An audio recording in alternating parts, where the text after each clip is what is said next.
Il était une fois, dans un monde ancien où les montagnes touchaient les étoiles et où les rivières tissaient des fils d'argent à travers des vallées verdoyantes, vivait un homme nommé Noé, sa barbe blanche comme l'hiver, ses yeux profonds du poids des années, mais brillants d'une foi qui brûlait comme une lanterne dans l'obscurité. La terre était alors vibrante, ses champs débordant de céréales, ses forêts bourdonnant de créatures, des antilopes dansant sur les collines, des lions rugissant sous la lune, des moineaux cousant le ciel de leurs chants.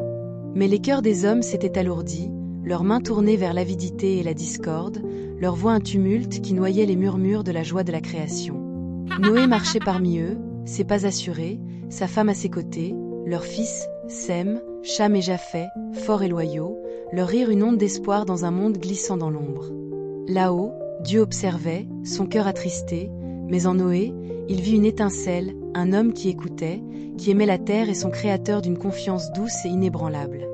Un crépuscule, alors que les nuages pesaient bas et que le vent portait un soupir, une voix roula des cieux, claire comme une cloche, vaste comme la mer. Noé, le cœur du monde est brisé, et un déluge le lavera. Construis une arche en bois de gophée, haute et large, pour bercer la vie à travers la tempête. Noé s'inclina, ses mains tremblant non de peur mais d'émerveillement, et il parla à sa famille, leurs yeux écarquillés, leurs questions étouffées par l'ampleur de la tâche. La vallée devint leur atelier, l'air chargé de l'odeur de résine et de sueur, tandis que la hache de Noé mordait le bois, ses fils transportant des poutres, leurs épouses tissant des cordes sous le regard ardent du soleil. L'arche s'éleva, un berceau de géant, ses flancs courbés comme une étreinte maternelle, ses ponts résonnant du chant du marteau, pendant que les voisins raillaient, leurs rires acerbes. Vieux fous, construire un bateau sur la terre ferme. Le cœur de Noé souffrait pour eux, mais ses mains ne faiblissaient pas, sa foi une racine profonde dans la terre, ses yeux fixés sur la promesse d'une aube au-delà du déluge.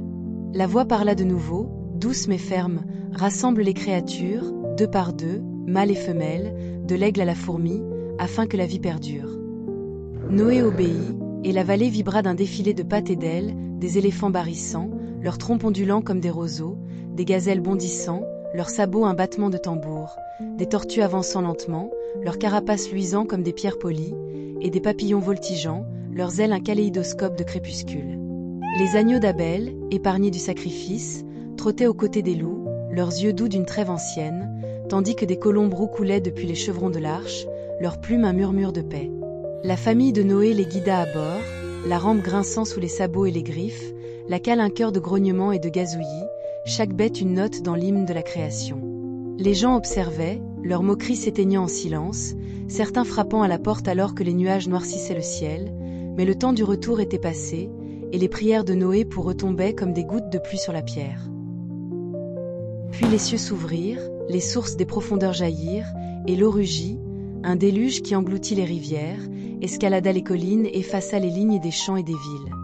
L'arche s'éleva, tanguant sur des vagues qui bouillonnaient comme le souffle d'un géant, ses bois gémissants mais tenant bon, une tache d'espoir au milieu du gris sans fin.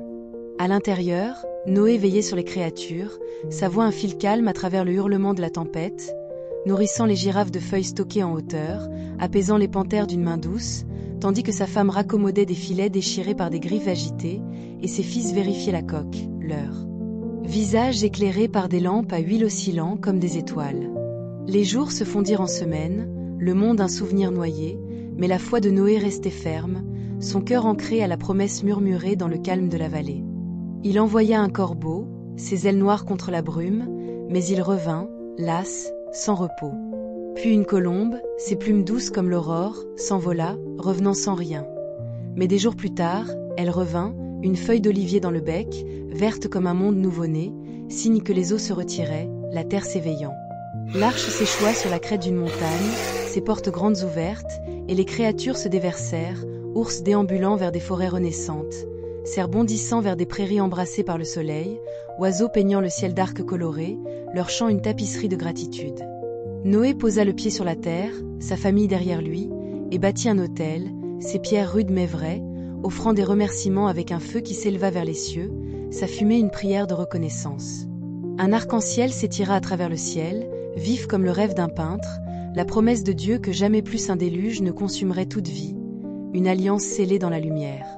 Les fils de Noé labourèrent de nouveaux champs, leurs épouses chantaient en tissant, et la vallée fleurit à nouveau, ses cicatrices adoucies par le temps. Si vous errez dans ces collines anciennes aujourd'hui, dit-on, là où les rivières scintillent et où les vents fredonnent, vous pourriez voir l'ombre d'une colombe ou l'éclat d'un arc-en-ciel, un murmure de l'arche de Noé, portant la vie à travers la longue nuit de la tempête.